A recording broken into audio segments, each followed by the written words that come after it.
And we're here with Marina Maher. Marina, what is up? How are we doing? Thanks for having me on.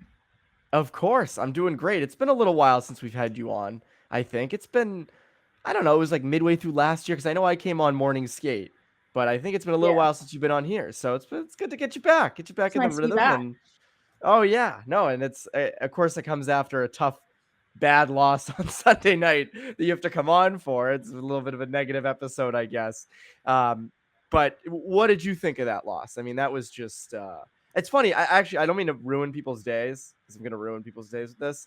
That's probably the worst I've seen them play on Garden Ice since another 4-0 loss, or was 4-1 Well, it was a 4-1. a few summers ago. Job. What did you think? Is it cause for Um, concern?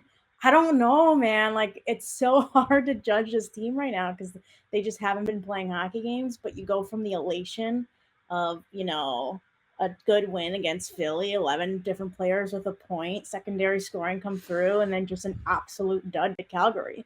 For me, the biggest thing is just like they're beating teams that they're supposed to beat, but they cannot beat the teams that are better than them.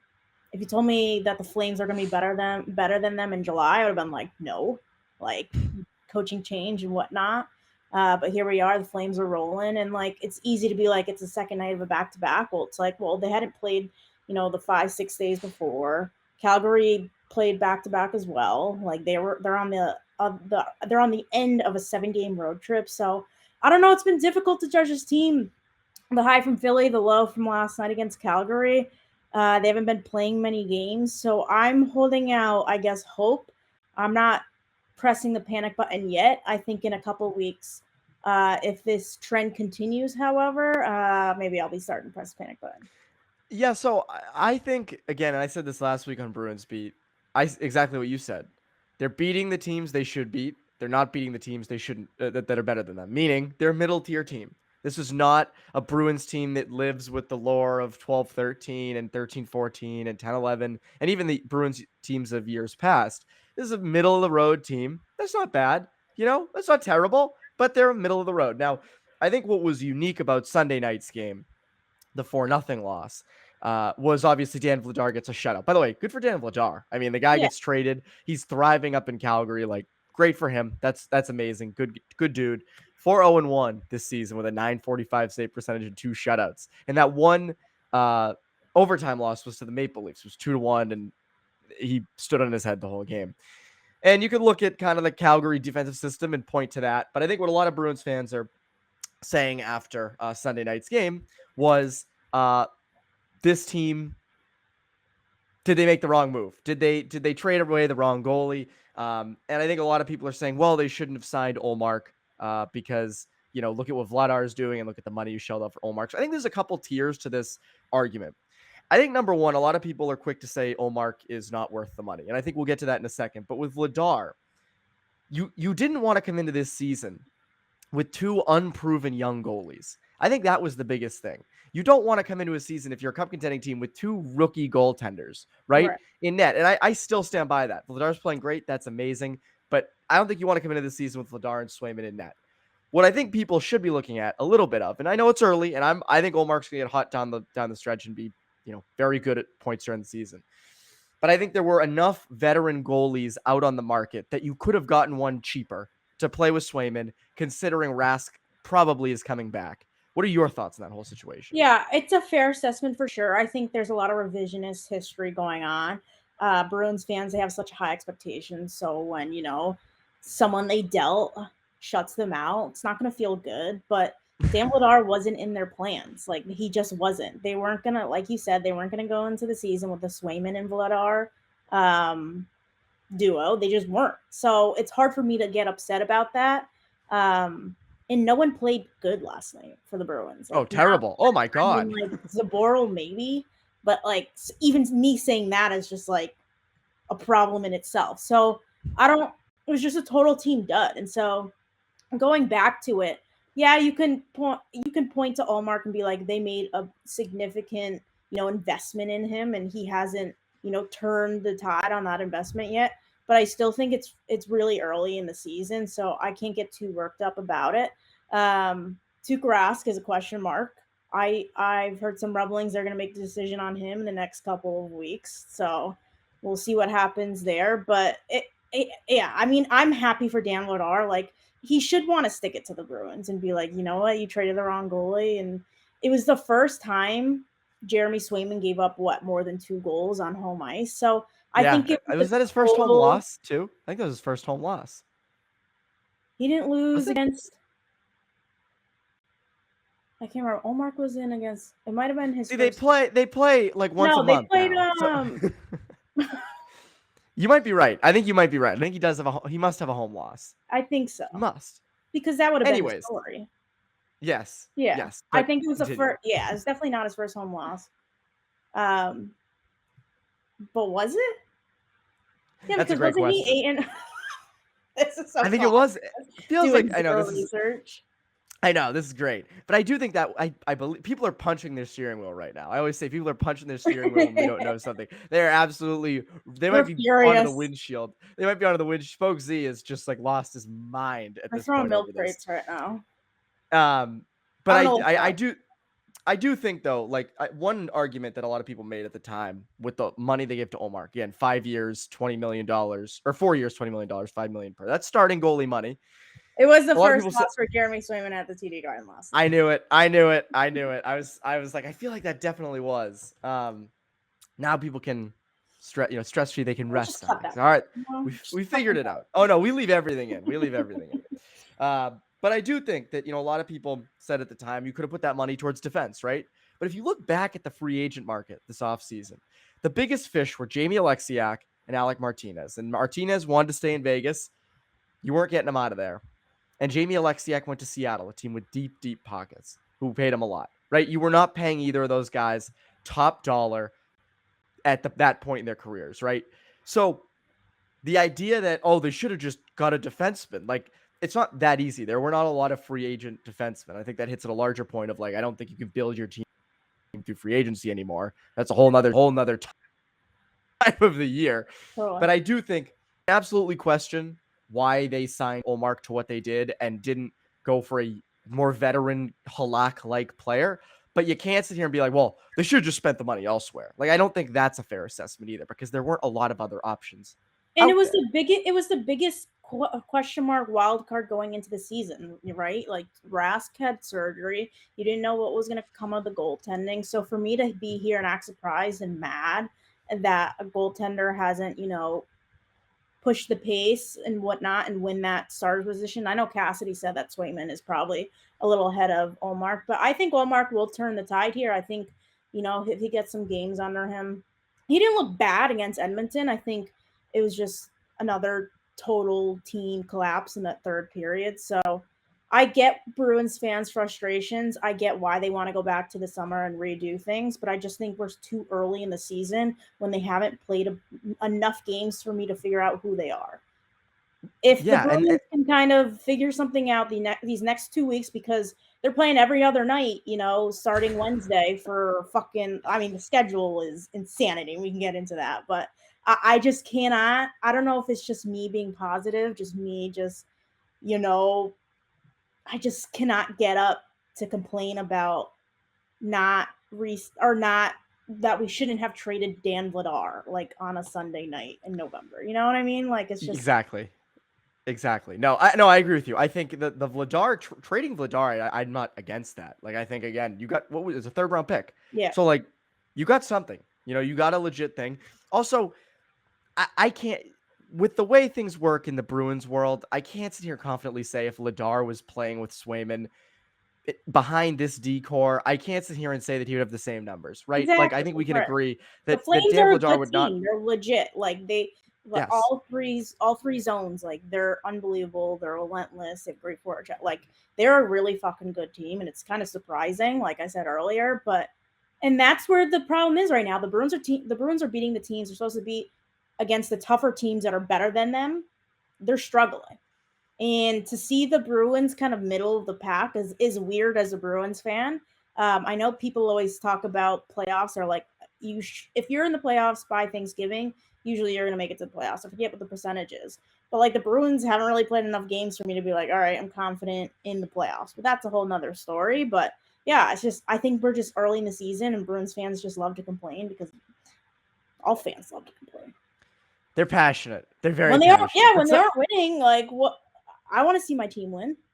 All right, so I want to talk about why I think you mentioned the Rask stuff, and I'd said at the beginning of the year, worst case scenario for the Bruins would be, actually, a better case scenario would be both of your goalies are really bad. You're bringing Rask back because you really need him. Both your goalies are outstanding. You don't even need Rask anymore. You're like, nope, sorry, we're good for now. But the worst case scenario is they're both average, right? You don't really know what you have. You haven't played a lot of games. They've split the time. Swayman's numbers are a tiny bit better, but not by any considerable amount that you would say, oh, because you said, oh, he's much better. So you have this weird situation where if you think you might need Rask, but you haven't played enough to really believe you need Rask. The goaltending hasn't been the issue. It hasn't been outstanding, but it hasn't really been the issue through the first 14, 15 games. So what do you do? What do you do with Tuukka Rask if you're the Bruins? It's a great question. I wish I knew the answer. Like you said, it's 3 different scenarios, and unfortunately, they're in the worst scenario for it. I think the flexibility that they can put Swayman back into the AHL, I think helps them in that factor of re-signing Rask. But I don't like they would know better than anyone, than any other team, right? Because he's in their facilities, he's on the ice with them, not with them, but you know what I mean. Like they see what he can bring and do. So if they feel that he's up for it and that he can kind of get back to that level, like fuck it, why not? So I've always been a long Tuukka Rask defender. He seems to be the scapegoat of the town for whatever reason because he hasn't brought a championship and whatnot and whatever. But it's such an interesting thing to talk about, right? Like Tuukka Rask coming back in the fold, helping a team. Boston is definitely his first destination, but like imagine seeing him anywhere. Imagine seeing him in like Edmonton. Like no, Yeah. that's just weird. So I don't expect him back, but it wouldn't surprise me if he came back. The way the money, if you were an outsider and you didn't know the situation, you just saw the situation just on paper, you would say, no way he's coming back, right? The Bruins don't have a ton in cap space. They have a goalie locked up for $5 million. They got the goalie of the future who's young, right behind him. They don't really technically need a goaltender, but I mean, the guy wants to be here and he's Right. practicing at Warrior, and which we expected, but he ain't going anywhere. Like I think they're probably I don't know this for a fact, but I would imagine there are teams who would easily pay 5 million, 5.5 for Rask. I do wonder what price he comes in at. Like you Right. don't have much cap space. It's for half a season. Is he making like $1 million, $1.5 million? Like I It wonder has to what he be ends up like getting. I would imagine the bare minimum, right? Whatever you can get him at, I think he would be happy at. If he really wants to be here, like how does he say no to something like that? And I think he alluded to it earlier in the summer, right? So it's such an interesting dynamic because, like you said, like they're kind of average, middle of the pack right now, where a guy like Tuukka Rask would help, right? Like I don't think Ullmark or Swayman like have won games for this team. Whereas, Tuukka Rask had some unbelievable nights as a Bruins goaltender where he absolutely won you some games. So the Bruins need to stockpile some points. So it wouldn't surprise me. I wish I knew what Don Sweeney was thinking right now. But it's such an interesting thing to talk about because I can see both sides of the argument. I don't know how they'll fit them in, but I'm sure they know ways how. They have a bunch of guys who I'm sure tells Sweeney what's going on with the cap every day. So, man, that would be something. I mean, I don't know. I don't know if Bruins fans, the sensible Bruins fans would feel about it. And then, like, the other side of the coin where they're just like, oh my God, can't believe we brought Tuukka back. What are you doing? Now they're never going to win a Stanley Cup. Like, I would bring him back just for that reaction alone. Like I would just love to see people's minds explode. The Twitter mentions wouldn't be as fun, but I do think it's funny though. You mentioned the fact that Ullmark and Swayman haven't really like won you games yet, right? They haven't stole any games, and I do think that's legitimate. I also just think though, like I do wonder the areas that this team needs, right? You need definitely your depth scoring to get going. You need better output from your defense, but not goaltending, not goal scoring wise, but just better defensive play. And I do think those are the issues. I don't look at goaltending as an issue. I kind of look at it as like, it's just middle of the road, kind of like your team, middle of the road team. So I almost look at goaltending as like, it's not like you're dying for a goaltender, but it would help, right? I don't think Rask coming back would hurt. I also think it's funny. You mentioned when he said earlier in the summer, one of the things he'd said on EEI was, he wanted to be like a mentor almost. And they were almost bringing it back as like a player / goalie coach. I remember being surprised by that. But I think he just really wants to stay. I do. And I think, again, if you can get him fresh for the postseason, that's not the worst thing in the world. Now, you do have to wonder, what do you do with Ullmark? And what does that do to Swayman's development, right? Swayman is your guy for the next 10 years, hopefully. So the last thing you want to do is stunt his growth, right? Send him back to Providence or, have him never play any games. So I don't exactly know the right route with that. Like, not only is it going to be tough to get it under the cap, but it's also going to be really difficult to just put him in the lineup. But I think there are some bigger needs on this team, which we'll get to in a second. Because I think that, again, I don't know if goaltending is your need. I think your need right now is, at this deadline, Marina, they're in need for like 2 defensemen. Right. Like in a perfect world. And that's like where the Jekyll and Hyde comes in, like Saturday against Philly. Like, defense looked good. Ullmark played well. We got some secondary scoring. And then you put up a dud against Calgary where defense was optional. Like, defense has definitely been a point of contention this entire season. Like, I think I've harped on the defense more than ever, more than any year ever. Forbort has kind of become that scapegoat on defense, even though he's scoring goals. So yeah, it's just like, you know what? It feels like we talk about the same thing every year, the secondary scoring and the defense. So it's just like, something's got to give. And the fact that Sweeney hasn't addressed it properly yet. You know what I think? I think this team now more than ever misses David Krejci. I think the 100%. at the middle of the lineup, like, not to harp on Charlie Coyle, but like, him and Taylor Hall just don't look right together. Like, they just don't look like they have had that chemistry yet. And I think, oh God, Taylor Hall more than anything, I think misses David Krejci. And Logan Mullen was saying this last week on here, and it's a great point, is most years when the Bruins have been at their best, they have guys playing in lower roles than, you necessarily want them in, right? Coyle as a third line center is A+. That's great. Perfect. Now he's a second line center, and he hasn't been bad. Like, Coyle's been fine. Right, and it's not to say that, like, he's not capable of being a great second line center. It's just that we're early in the season, we haven't seen it yet, and the guys you want to get going right now, the Taylor Halls of the world, like, they aren't going. Like, so that's kind of where I'm coming from. Yeah, no, 100%. No, I agree. And it was funny with Taylor Hall. I actually think Taylor Hall played fairly well against Calgary on Sunday night. He almost had a goal bounce right over his stick. So I think it was big of Pasa to give him that empty netter against Montreal, because I do think the floodgates are going to open eventually for him. But I think if he had another year with David Krejci, I just would have loved to see it. So that's the other thing. It's like, I think him with Krejci would have been spectacular, as it was at the end of last season. But you even look at, Coyle playing above where he should be at the second line, Mike Riley playing up, Matt Grzelcyk playing up. You have all these guys who are normally who would be second or third pairing defensemen or third liners who are up on that second line. Even Nick Foligno on the second line. He's not a second liner at this point. He's a really solid third liner. That's what you signed him for. You could even make the argument Craig Smith is a third liner. That's what you signed Craig Smith to be, pretty much, was a third line right winger. So you have a lot of guys playing up. So we've discussed some bad things, right? This has been pretty negative for the first 20 minutes. The one good thing I saw Sunday night, and this I think is impactful, right? We didn't expect this to be a thing, was Jakub Zboril. Jakub Zboril continues to look solid, right? He's not a game changer. He's not this crazy good defenseman. He's not going end to end all the time, not scoring a ton of goals, and he won't. But he's solid. He's solid.